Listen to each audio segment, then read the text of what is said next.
lalu di dalade buat kala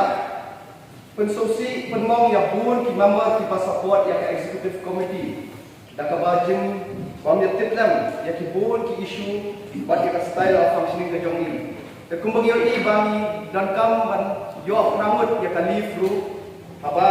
remove ya ka MC rai asmo kumen bang yo i ba palat hasanut ki member ki yang ban support ya ka motion ke jonga bat nasmo ba katahi ka peti ba kani ka motion ka bangawalra ka yang hakaba perlok members ki ba yang ban support ya ka leave ki ai resolution ya kani kanun confidence